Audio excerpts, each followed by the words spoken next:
নাবালিকাকে জিনিস কিনে দেওয়ার নাম করে কলা বাগানে নিয়ে গিয়ে ধর্ষণের অভিযোগ প্রতিবেশী যুবকের বিরুদ্ধে।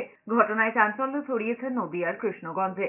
পরিবার সূত্রে খবর, খাবার কিনে দেওয়ার নাম করে প্রতিবেশী এক যুবক বছর 14 ওই নাবালিকাকে বাড়ি থেকে ডেকে নিয়ে যায়। মেয়ে দীর্ঘক্ষণ বাড়িতে না ফেরায় পরিবারের লোকজন খোঁজ শুরু করে। পরে তাকে রাত 1টা নাগাদ পাশের কলা বাগানে অচৈতন্য অবস্থায় খুঁজে পাওয়া যায়। নাবালিকাকে বাড়িতে এনে জিজ্ঞাসাবাদ করা হলেও প্রথমে সে মুখ খোলেনি।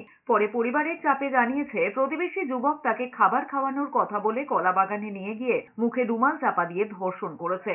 ধর্ষণের ছবি তুলে রাখার পাশাপাশি মুখ খুললে খুনের হুমকিও দিয়েছে ওই যুবক। আমাকে বললো, মামি বোনকে নিয়ে আসছি দোকানে আমি খাবার কিনতে, খাবার খাবে বলছে, তাই নিয়ে আসি।